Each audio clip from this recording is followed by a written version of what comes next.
నమస్కారం. నా TV news వార్తలకు స్వాగతం. ముందుగా వార్తల్లోని ముఖ్యాంశాలు.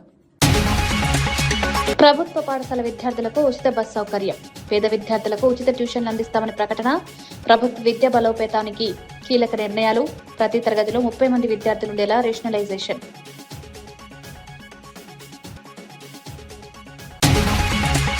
రుణాల విషయంలో అధికార పక్షంపై కన్నబాబు విమర్శలు, అప్పుల కుప్పగా ప్రచారం చేశారని వ్యాఖ్య, 4,000 కోట్ల రుణ సమీకరణపై ప్రస్తావన, రుణాల అంశంలో ప్రభుత్వాలకు ప్రమాణం ఉండాలని సూచన.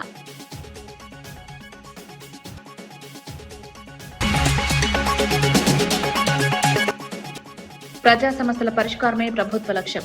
భూపాలపల్లి జిల్లాలో ప్రజా దర్బార్లో వినతులు స్వీకరించిన మంత్రి సీతక్క, పెన్షన్లు, ఇందిరమ్మ ఇండ్ల పంపిణీపై ప్రత్యేక దృష్టి.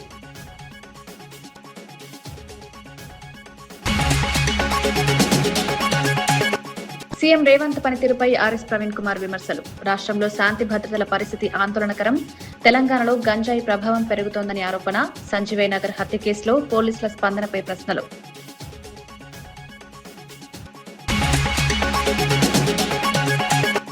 పవన్ కళ్యాణ్ వ్యాఖ్యలపై కవిత తీవ్ర విమర్శలు, గద్దర్కు కారు కొనిచ్చారని ఇప్పుడు చెప్పుకోవడం ఎందుకని ప్రశ్న, ఫోక్ సింగర్ ట్యూన్లు వాడిన వారికి గుర్తింపిచ్చారంటూ నిలదీత, జానపద కళాకారుల పేర్లను రాజకీయ అవసరాలకు వాడొద్దని సూచన. ప్రభుత్వ పాఠశాలలో చదువుతున్న విద్యార్థులకు త్వరలో ఉచిత స్కూల్ బస్ సౌకర్యం కల్పించనున్నట్లు ముఖ్యమంత్రి రేవంత్ రెడ్డి ప్రకటించారు. అవసరమైన ప్రాంతాల్లో పేద విద్యార్థులకు ఉచిత ట్యూషన్లు సదుపాయం కూడా అందుబాటులోకి తీసుకురానున్నట్లు తెలిపారు. ప్రభుత్వ విద్యను మరింత బలోపేతం చేయడమే లక్ష్యంగా 10 కీలక నిర్ణయాలు తీసుకుంటున్నామన్నారు. పాఠశాలల రేషనలైజేషన్ ప్రక్రియ చేపట్టి ప్రతి తరగతిలో సుమారు 30 మంది విద్యార్థులుండేలా చర్యలు తీసుకుంటామని వెల్లడించారు. పేద విద్యార్థులకు నాణ్యమైన విద్య అందించడం ప్రభుత్వ ప్రధాన లక్ష్యమని సీఎం స్పష్టం చేశారు. విద్యా వ్యవస్థలో సమగ్ర మార్పుల ద్వారా ప్రభుత్వ పాఠశాలలపై ప్రజల విశ్వాసాన్ని పెంచాలని ప్రభుత్వం భావిస్తోంది. Some of the corporate companies to give CSR funds to appoint tutor in the evening in those schools, whoever is wanted to pick up their language or subject. So this year I have increased 1 lakh students in my government schools.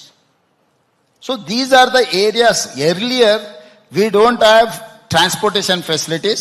That is why we have started schools, single teacher schools in Tandas, Guda, remote area. Today transportation is there. That is outdated model. You have to create a cluster. So I have told my people 27,000 schools, whatever I have in the, reduce up to 4,000 schools from nursery to 12th class. We will provide transportation. We will give you breakfast and lunch and everything. That is going to give you a result.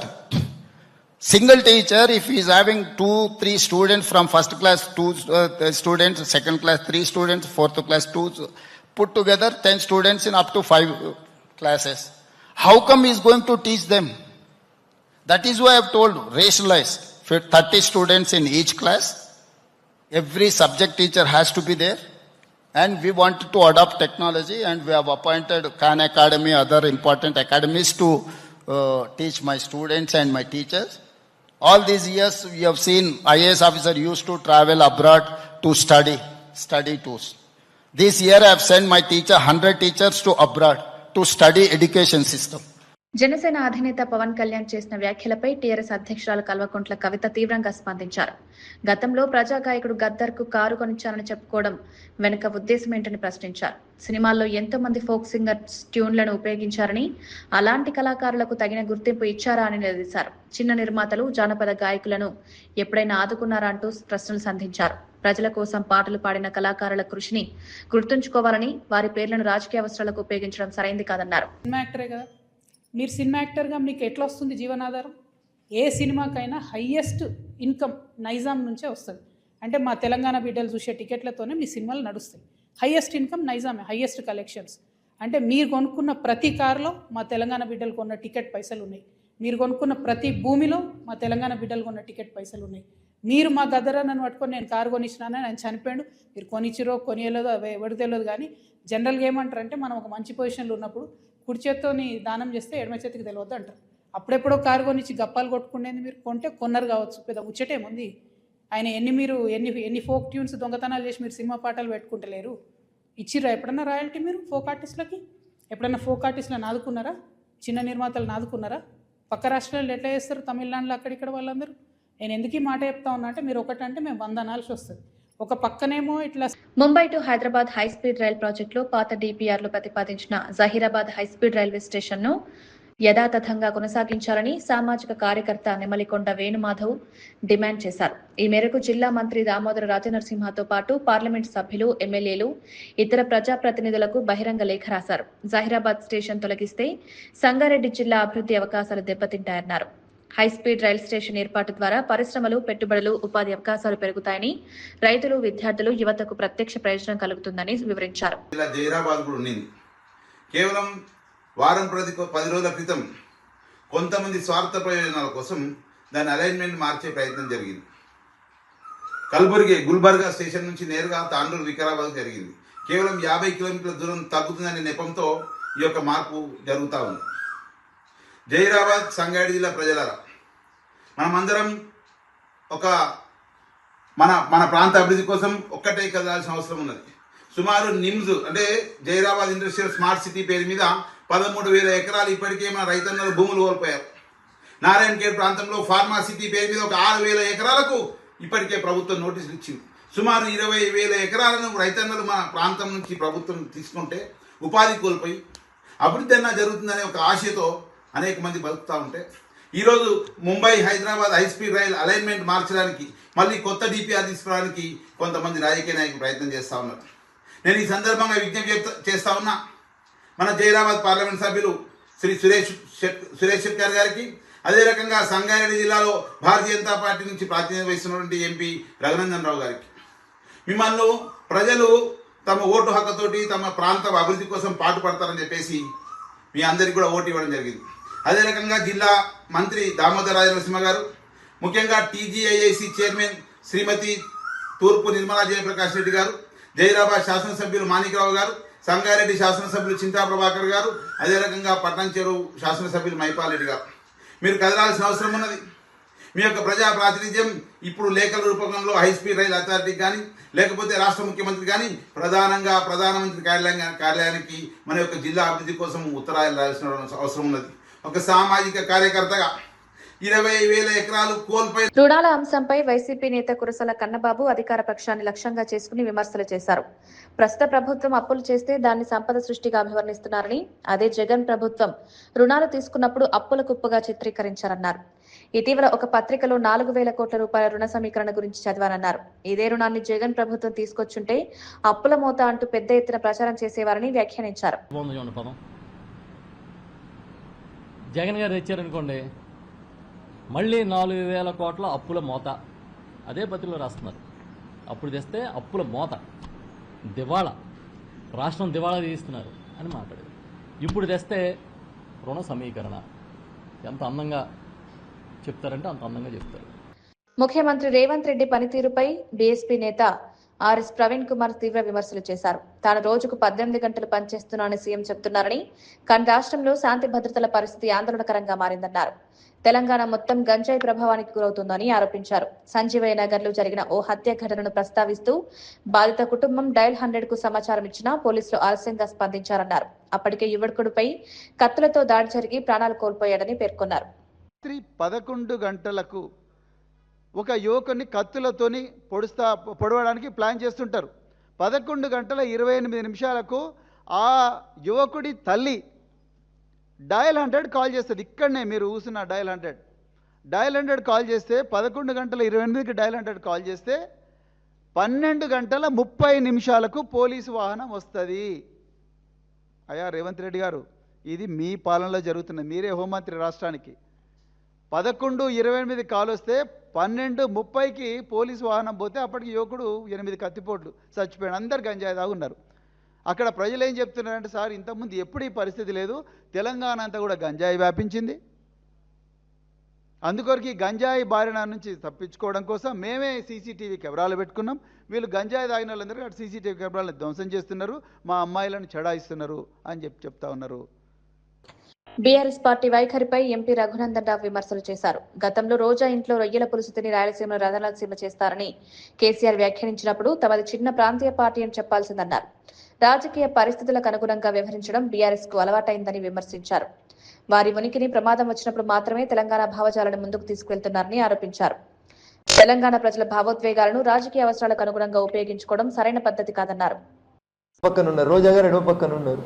మరి ఆ రోజు ఎందుకు అధికి రాలేదు కవిత గారు? నాయన మనం BRS పెట్టొద్దు, పక్క రాష్ట్రాలలో పోటీ చేయొద్దు చెప్పిందా మరి కవిత? మన పైసలు తీసుకుపోయి పంజాబ్లో చెల్లని చెక్కులు ఇచ్చిన రోజు, నీ నోడిపోయిన ఈ దీదీ దగ్గరికి పోయిన రోజు హెలికాప్టర్లో ఇదే చెల్లి ఉండాడు. బీఆర్ఎస్ని విస్తరిస్తామని పక్క రాష్ట్రాలకు తిరిగినప్పుడు ఇదే కవితమ్మ పక్కన ఉండే కేసీఆర్ గారి పక్కన. సో ఆ రోజు కూడా చెప్పాల్సింది, నాయన మనం ఒక చిన్న పార్టీ, ఒక ప్రాంతానికి పరిమితమైన పార్టీ, పక్క రాష్ట్రాలకు పోవద్దు అని చెప్పాలి. సో మీరు చేస్తే రాజకీయం ఎట్లయితుంది? పవన్ కళ్యాణ్ గారు వచ్చి ఒక మీటింగ్ పెడితే దాంట్లో ఇంత గొడవలు చేయాల్సిందేమో. సో వాళ్ళ ఉనికికి ప్రమాదం వచ్చినప్పుడు, తండ్రి, కొడుకు, బిడ్డ, అల్లుడు, రాబోయే వారసుల ఉనికికి ప్రమాదం వస్తే అందరికీ కడుపు నొప్పి వేయాలి, అందరూ జై తెలంగాణ అనాలి. వాళ్ళు రొయ్యల పులుసు తీసుకున్నా, పంజాబ్కు పోయి చెల్లని చెక్కులు వంచినా, మహారాష్ట్రలో మనమే గెలుస్తున్నామని అబద్ధాలాడి డబ్బులు రైతులకు వంచినా మనమందరం మౌనంగా ఉండాలి. ఎందుకంటే సారీ చెప్పిండు కదా. సారీ చెప్తే మనం సిట్ అంటే సిట్టు, స్టాండ్ అంటే స్టాండ్. సో డెమోక్రసీలో ఎవరైనా పార్టీ పెట్టుకోవచ్చు, ఎక్కడైనా పోటీ చేయొచ్చు. ఎవరు ఎక్కడ పోటీ చేస్తానా అభ్యంతరం చెప్పాల్సినటువంటి అవసరం లేదు. మల్కాజ్గిరి కమిషనరేట్ పరిధిలోని జవహర్ నగర్ పోలీస్ స్టేషన్లో నమోదైన భారీ గృహ దోపిడీ కేసును పోలీసులు విజయవంతంగా ఛేదించారు. కౌకూర్లోని ఓ నివాసంలో జరిగిన ఈ దోపిడీలో సుమారు 60 తులాల బంగారం, 15 కిలోల వెండి వస్తువులు, అమెరికన్ డాలర్లు, మొబైల్ ఫోన్లను నిందితులు అపహరించారు. ఇంట్లో పనిచేసే సిబ్బంది సహకారంతో పథకం రచించి నేరానికి పాల్పడినట్లు దర్యాప్తులో వెల్లడైంది. కేసు ఛేదన కోసం ప్రత్యేక బృందాలు ఏర్పాటు చేసిన పోలీసులు 255 సీసీ కెమెరాల ఫుటేజ్లను పరిశీలించారు. దేశంలోని పలు నగరాలతో పాటు నేపాల్ సరిహద్దు ప్రాంతాల్లోనూ గాలింపు చేపట్టారు.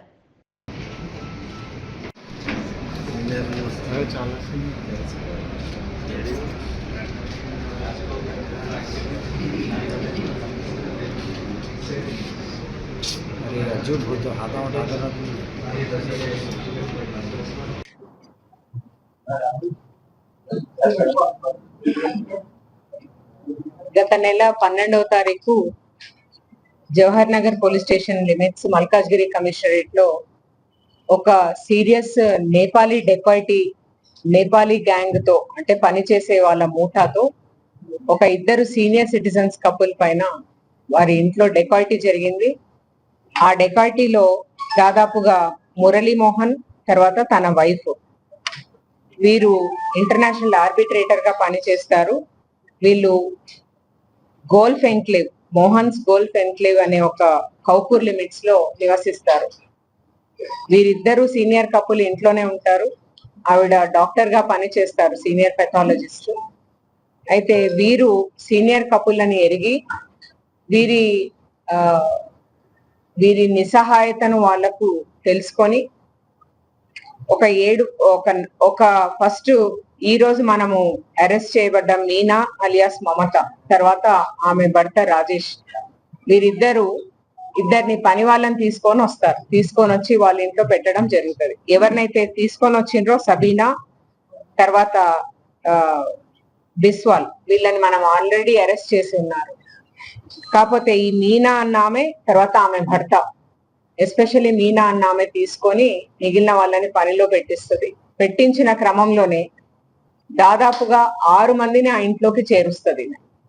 పని చేసే వాళ్ళు ఇద్దరు, వాళ్ళకి సపోర్టింగ్ బయట ఈమె పని నేర్పించడానికంటూ ఇద్దరు, తర్వాత ఈమె ఇంకొకరిని తీసుకొని ఆమె భర్త పేరుతో 7 మందిని టోటల్ గా ఆ ఇంట్లో సర్వెంట్ క్వార్టర్స్ లో చేరుస్తుంది. చేరిన తర్వాత 25 వీళ్ళు ఆ రోజు ఏం చేస్తారంటే 12/5 రోజు ఈ ఇంట్లో పని నేర్పించిన ఆమె ఎవరైతే సబీనా అన్న ఆమె ఉందో, ఆమెకు సరిగ్గా పని రాదు అన్న నెపంతో మీనా వేరే వాళ్ళని కూడా తెచ్చి పని నేర్పించడానికంటూ ఆమె కూడా అక్కడికి వచ్చి చేరుతుంది. చేరిన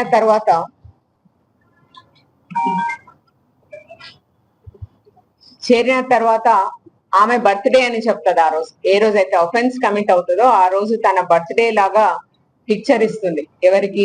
ఈ సీనియర్ సిటిజన్స్ కి ఇచ్చి మేము బర్త్డే సెలబ్రేషన్ కాబట్టి మార్నింగ్ నుంచి చాలా బిజీగా ఉన్నామన్న ఒక పిక్చర్ తో వీళ్ళ 2 వీలరే వాడుకొని చాలా వస్తువులు బయటికి పోవడం తెచ్చుకోవడం. ఆవిడ ఏమనుకుంటారంటే వీళ్ళు బర్త్డే సెలబ్రేషన్స్ చేసుకుంటున్నారన్న ఒక భావనలో ఉంటారు. ఉండి రాత్రి వరకు వెయిట్ చేసిన తర్వాత రాత్రి దాదాపుగా వాళ్ళు డిన్నర్ చేసే సమయానికి ఈ మీనా తర్వాత సబీనాని తీసుకొని ఇంట్లోకి వస్తుంది. వచ్చి వీళ్ళు భోజనం చేస్తున్న సమయంలో ఆమె భర్తగా ఉన్న అతను, ఈమె భర్తగా ఉన్న అతను ఇద్దరు కలిసి వాళ్ళిద్దరి మూర్తికి జయశంకర్ భూపాలపల్లి జిల్లాలోని గుర్రంపేట, పెద్దాపూర్ తదితర గ్రామాల్లో నిర్వహించిన ప్రజా దర్బార్ కార్యక్రమాల్లో మంత్రి సీతక్క పాల్గొన్నారు. ఈ సందర్భంగా ప్రజల నుంచి వినతులు స్వీకరించి సమస్యలను తెలుసుకున్నారు. ప్రజా సమస్యల పరిష్కారమే ప్రభుత్వ ప్రధాన లక్ష్యమని స్పష్టం చేశారు. పెన్షన్లు, ఇందిరమ్మ ఇళ్ల పంపిణీపై ప్రత్యేక దృష్టి సారించినట్లు తెలిపారు. మహిళా సంఘాలకు 61,000 కోట్ల వడ్డీ లేని రుణాలు అందించే కార్యక్రమాన్ని ప్రభుత్వం అమలు చేస్తోందన్నారు. గ్రామాల్లో రోడ్ల అభివృద్ధికి ప్రాధాన్యతనిస్తూ అవసరమైన నిధులు కేటాయిస్తామని హామీ ఇచ్చారు. వడ్డీ డబ్బులు బాకీ ఉన్నాయి పోయిన సంవత్సరం నుంచి ఇప్పుడు మార్చి 31 వరకు. అవి కూడా ఎల్లుండి అక్కడ చెక్ రిలీజ్ చేయడం జరుగుతా ఉంది మహిళా సమాఖ్యలో. ముఖ్యంగా మా అక్కలకు ఇక్కడ పెద్ద ఎత్తున వచ్చినందుకు వాళ్ళకు ఒకటే విజ్ఞప్తి, అందరూ మహిళా సంఘాలలో చేరండి. ఇప్పుడు మనకు 5,000 కావాలన్నా 10,000 కావాలన్నా ఎవరో వడ్డీ వ్యాపారుల దగ్గరికి పోయి భూమి తాకట్టు పెట్టి లేదా మెడలో ఉన్న పుస్తకాలు కుదవబెట్టి కట్టేస్తే మళ్ళీ వడ్డీ కట్టడానికి ఆ వడ్డీ కట్టేటప్పటికి ఆ ఉన్నది పుస్తక అడ్డపోతుంది, భూమి పెడితే భూమి అడ్డపోతుంది. అదే ఇక్కడ మహిళా సంఘం అంటే ఒక భరోసా. ఇప్పుడు మా మహిళా సంఘాలకు పిఓ గారు మేము అమ్మకు అక్షరం మాల అని లిటరసీ ఎగ్జామ్ కూడా పెట్టినాం. దాదాపుగా 12 లక్షల మంది మా అక్కలకు, అమ్మలకు, చెల్లెలకు చదువు రావట్లేదు. వాళ్ళందరికీ చదువు నేర్పించి పరీక్షలు రాయించడం. ఇక్కడ పరీక్షలు రాయడానికి వేయించిన మా అక్కలు. ఫోన్ ట్యాపింగ్ వ్యవహారానికి సంబంధించి భువనగిరి ఎంపీ చామల కిరణ్ కుమార్ రెడ్డి సిట్ అధికారుల ఎదుట హాజరయ్యారు. జూలై 2023లో తన ఫోన్ ట్యాప్ అయినట్లు అధికారులు తనకు తెలిపారని ఆయన చెప్పారు. అప్పటి పీసీసీ చీఫ్, ప్రస్తుత ముఖ్యమంత్రి రేవంత్ రెడ్డికి తాను సన్నిహితంగా ఉన్నారని వివరించారు. హార్డ్ డిస్క్ ఆధారంగా తన ఫోన్ ట్యాప్ అయినట్లు దర్యాప్తు అధికారులు చెప్పారని వెల్లడించారు. రేవంత్ రెడ్డి టీం సభ్యునిగా ఉన్నందువల్లే తన ఫోన్ ట్యాప్ చేశారని ఆరోపించారు. సమయంలో జూలై మాసంలో 2023 జూలై మాసంలో ఈరోజు జరిగిన విచారణ అధికారులు తెలియజేసింది ఏంటంటే, జూలై మాసంలో నా యొక్క ఫోన్ నెంబర్ ఏదైతే ఉందో ఇప్పుడు కూడా అదే ఫోన్ నెంబర్ ఉంది. ఆ ఫోన్ నెంబర్ని వాళ్ళు ట్రాక్ చేయడం జరిగినట్టుగా ఆధారాలతో చూపించడం జరిగింది. అప్పటి నుంచి ఎన్నికల దాకా, ఎందుకంటే మీడియా కమిటీ చైర్మన్గా గాంధీ భవన్లో క్రియాశీలకంగా అప్పుడున్నటువంటి పీసీసీ అధ్యక్షులు ఇప్పటి ముఖ్యమంత్రి గారు రేవంత్ రెడ్డి గారికి దగ్గరగా ఉండడం వల్లనే వాళ్ళు ఏదైతే డిస్క్ దొరికిందో ఆ డిస్క్లో ఉన్నటువంటి ఇన్ఫర్మేషన్ ప్రకారం, ఒక డిస్క్ ఏదో దొరికిందంట, ఈ డిస్క్లో దొరికిన ఇన్ఫర్మేషన్ ప్రకారము వాళ్ళు ఎవరి ఈటల రాజేందర్ గారి టీం సభ్యులు ఉన్నారు, దాంట్లో బండి సంజయ్ గారి టీం సభ్యులు ఉన్నారు, దాంట్లో రేవంత్ రెడ్డి గారి టీం సభ్యులు, అట్లా సభ్యులందరినీ కూడా తీసుకున్నప్పుడు నన్ను రేవంత్ రెడ్డి గారి టీం సభ్యుల కింద నా యొక్క ఫోన్ నెంబర్ని కూడా వాళ్ళు ట్యాప్ చేసినట్టు చాలా ఇన్ఫర్మేషన్ వాళ్ళు ట్రాక్ చేయడానికి. ఎందుకంటే ముఖ్యంగా మీరు చూసినట్టయితే ఈ యొక్క టోటల్ వ్యవస్థ ఏ విధంగానైతే అధికారాన్ని నిలదొక్కుకోవాలని, ప్రతిపక్షాలను నిర్వీర్యం చేయాలని చెప్పి వాళ్ళ సొంత పార్టీలో కూడా, ముఖ్యంగా అటు కాంగ్రెస్ పార్టీని, బీజేపీ నాయకులనే కాకుండా వాళ్ళ సొంత పార్టీలో ఉన్నటువంటి హరీష్ రావు గారు కూడా, ఇప్పుడు ఒప్పుకోవడం నాకు తెలియదు కానీ హరీష్ రావు గారిని కూడా ఇక్కడికి పిలిపించారు. హరీష్ రావు గారి ఫోన్ని కూడా ట్యాప్ చేయడం జరిగింది. హరీష్ రావు గారు, నాకు తెలిసిన ఇన్ఫర్మేషన్ ఏంటంటే హరీష్ రావు గారి సొంత డ్రైవరు, సొంత పిఏని కూడా ఉద్యోగంలో తీయాల్సినటువంటి పరిస్థితి వచ్చిందనేది మరి హరీష్ రావు గారికి చెప్పాల్సిన అవసరం ఉంది. కవిత గారు అంటే ఓపెన్గా వచ్చి చెప్పిర్రు, సొంత కన్న కూతురు ఫోన్నే ట్యాప్ చేసిండు ఆ రోజు ముఖ్యమంత్రి కేసీఆర్ గారు. ఇంతకంటే దౌర్భాగ్యం ఏమైనా ఉంటుందా ఈ దేశంలో అని చెప్పి. కాబట్టి ఇక సొంత బిడ్డది అత్యంత సన్నిహితుడు, మేనల్లుడైనటువంటి హరీష్ రావు లాంటి ఫోన్లనే ట్యాప్ చేసినప్పుడు ఇక ఈటల రాజేందర్లు, రేవంత్ రెడ్డిలు, చామల కిరణ్ కుమార్ రెడ్డిల లెక్కేముంది అంటే అధికారంలోకి రావాలి అన్న ఆలోచన 2018లో కూడా మీరు చూసినట్టయితే 90 మంది ఎమ్మెల్యేలు, అంటే 88 మంది ఎమ్మెల్యేలు గెలిచినాక కూడా మంత్రి పదవులు ఇవ్వలేదు. ఎందుకు ఇవ్వలేదు అంటే అందరు ఫోన్లు నాకు తెలిసి ట్యాప్ చేయించి ఎవరికి మంత్రి పదవి ఇవ్వాలనో కన్ఫ్యూజన్లో పడ్డటువంటి పరిస్థితి కేసీఆర్ గారికి క్లియర్గా అంటే పవర్ని మిస్యూజ్ చేయడంలో ఈరోజు భారతదేశ వ్యాప్తంగా కూడా ఎన్నో ప్రభుత్వాలు వచ్చినాయి, ఎన్నో ప్రభుత్వాలు చూసినాం గతంలో. కానీ ఇంత దౌర్జన్యంగా తెచ్చుకున్న తెలంగాణలో స్వేచ్ఛే లేకుండా నీళ్లు, నిధులు, నియామకాలు అని చెప్పి నాకు అసలు పదవులే వద్దని చెప్పి ఉద్యమం చేసిన కేసీఆర్ పదవి వ్యాహోమం పెరిగి ఎప్పటికీ అధికారంలోనే ఉండాలని, అధికారం కోల్పోవద్దని సర్వం వాడుకునే ప్రయత్నం చేసి, నాకు తెలిసి నిజాం ప్రభువు కూడా మరి రజాకారులతో ఈ విధంగా ఆ రోజు పరిపాలించిందో లేదో నాకు తెలియదు. కానీ కేసీఆర్ గారు అయితే వీలైనంత వరకు అన్ని సంస్థలను వాడుకొని ఎట్టి పరిస్థితిలో ఈ తెలంగాణకు ఆయన ఎప్పటికీ రాజై ఉండాలని కోరుకున్నట్టుగా ఉంది. ఎందుకంటే ఇప్పుడున్న పరిస్థితి చూస్తే గుండె వలిగిపోయింది ఆయనకు. ఇంత చేసినా కానీ నేను గెలవలేదు, ఇన్ని వ్యవస్థలు నడిపినా నేను. తూర్పుగోదావరి జిల్లా రాజానగరం నియోజకవర్గంలో మునిగూడ ప్రాంతంలో ఉన్న పుష్కర ఘాట్ ను సీఎం చంద్రబాబు నాయుడు మనవడు నారా దేవాంశ్ పేరిట అభివృద్ధి చేయనున్నారు. ఈ ఘాట్ ను ఆదర్శవంతమైన పుష్కర ఘాట్ గా తీర్చిదిద్దాలని డిప్యూటీ సీఎం పవన్ కళ్యాణ్ అధికారులకు ఆదేశాలు జారీ చేశారు. భక్తులకు మెరుగైన సౌకర్యాలు కల్పించేలా అవసరమైన మౌలిక వసతులు ఏర్పాటు చేయాలని సూచించారు. అదేవిధంగా ఒక మోడల్ ఘాట్ గా తీర్చిదిద్దాలని ఉప ముఖ్యమంత్రి కొనిదెల పవన్ కళ్యాణ్ గారు ఆదేశించడం, దానికి మేమందరం కూడా నడుం కట్టి ఈ యొక్క ఘాట్ను ఆదర్శ ఘాట్గా మనం తీర్చిదిద్ది ఈ ఘాట్ని కూడా త్వరలో ఉప ముఖ్యమంత్రి గారితో ప్రారంభోత్సవం చేసి మనం ఈ ప్రజలకు అందుబాటులో తీసుకొచ్చి దీన్ని విస్తృతంగా ప్రచారం చేసి ప్రజల్లో తీసుకెళ్లి సుమారుగా ₹1 కోటి ఖర్చు అవుతుంది. ఘాట్ అభివృద్ధికి అంతా కూడా కలెక్టర్ గారి దగ్గర పెట్టి అలాగే ఉప ముఖ్యమంత్రి వారికి కూడా తీసుకుని వెళ్ళి ఇమీడియట్ గా ఒక వారం రోజుల లోపలే పనులు మొదలుపెట్టి ఘాట్ మోడల్ ఘాట్ గా మేము తీర్చిదిద్దాం. తెలంగాణలో బీజేపీ అధికారంలోకి తీసుకురావడమే లక్ష్యంగా ప్రతి కార్యకర్త కంకణబద్దులై పనిచేయాలని బీజేపీ జాతీయ ఉపాధ్యక్షురాలు డీకే అరుణ పిలుపునిచ్చారు. మహబూబ్ నగర్ లో నిర్వహించిన బీజేపీ శిక్షణ తరగతుల్లో ఆమె పాల్గొన్నారు. గ్రామ మండల స్థాయిల్లో ప్రజలు ఎదుర్కొంటున్న సమస్యలపై పెద్ద ఎత్తున పోరాటాలు, నిరసన కార్యక్రమాలు చేపట్టాలని కార్యకర్తలకు సూచించారు. కేంద్ర ప్రభుత్వం అమలు చేస్తున్న సంక్షేమ, అభివృద్ధి పథకాలను ప్రజల్లోకి విస్తృతంగా తీసుకువెళ్లాలన్నారు. హాస్టల్లో పిల్లలకు భోజనమే కానివ్వండి, వసతులే కానీ అన్నింటిలో కూడా కేంద్ర ప్రభుత్వం యొక్క నిధులున్న విషయాన్ని మనమందరం మన కార్యకర్తలకు అవగాహన చేసుకుంటే మనం ఇంకొకటి చెప్పడానికి అవగాహన. కాబట్టి ప్రతి కార్యకర్త కూడా కేంద్ర ప్రభుత్వం ఇచ్చేటటువంటి ప్రతి పథకాన్ని, కేంద్ర ప్రభుత్వం అందుతున్న ప్రతి ఫలాన్ని మనం ప్రజల లోపలికి తీసుకెళ్లి గ్రామాన ప్రజలను చైతన్యపరచడమే కాదు, ఆ గ్రామాల్లో ప్రజలు ఏదైనా సమస్యలు ఎదుర్కొంటే వాళ్ళకు అండగా నిలబడి ఆ సమస్యల పరిష్కారం కోసం మన కార్యకర్తలు ముందు నిలబడితే తప్పకుండా వారందరూ కూడా భారతీయ జనతా పార్టీ ఎంబడి నడిచి రావడానికి సిద్ధంగా ఉన్నారు. ఈ రోజు ఆ అవకాశాన్ని ప్రజలు మనకి ఇస్తున్నటువంటి నేపథ్యంలో మన కార్యకర్తలంతా కూడా అవకాశాన్ని పూర్తిగా తీసుకొని భారతీయ జనతా పార్టీని ప్రతి బూత్ స్థాయిలో నుంచి బలోపేతం చేసుకుంటూ మరి ముందుకు రావాలని చెప్పి ఈ సందర్భంగా నేను కోరుతా ఉన్నా. అమెరికా అధ్యక్షుడు డొనాల్డ్ ట్రంప్ దేశవ్యాప్త మిడ్ టర్మ్ ఎన్నికల ప్రచారంలో భాగంగా విస్కాన్సిన్ రాష్ట్రంలోని చిప్పెవా ఫాల్స్ లో పర్యటించారు. ఈ సందర్భంగా స్థానిక రైతులు, వ్యాపారవేత్తలతో రౌండ్ టేబుల్ సమావేశంలో పాల్గొన్నారు. సమావేశంలో దేశ ఆర్థిక పరిస్థితులు, వ్యవసాయ రంగం, అంతర్జాతీయ పరిణామాలపై చర్చించారు.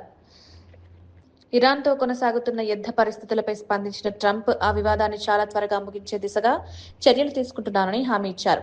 అమెరికా ప్రయోజనాలను కాపాడుతూ శాంతి స్థాపనకు కృషి చేస్తామన్నారు. Energy's down, your oil, your gas is all coming way down.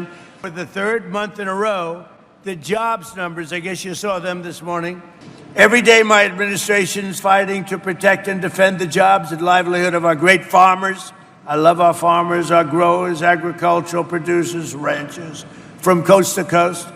Under the last administration, Biden and the radical left Democrats in Congress crushed farmers with brutal restrictions, but that's the way it is, and the blockade is unbelievable. Farmers, I just made a great deal. I came back from President Xi, and he's buying billions and billions of dollars worth of soybeans and other things, and you're seeing that starting to kick in. Beat them with tariffs. I took care of it my first term, really. It's been over the last couple of months since we went in for the military operation. You've seen fertilizer go up, and you've seen energy go up. It's going to come down to where it was or lower.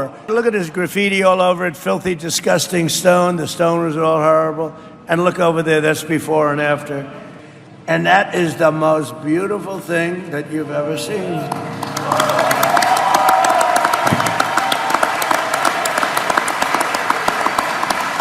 And look at that. I mean, look at that. It just opened yesterday. We just opened it. And here's your Lincoln Memorial. You have the Washington Monument and the Lincoln Memorial. Look at that. Beautiful. Look at how that reflects. It's like a mirror. Out of the 22 fountains, they're all looking beautiful, just like the one.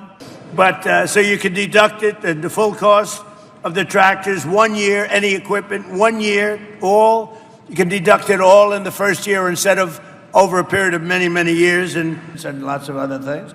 And I think they're great, but I also want to see all gasoline. I want to see the...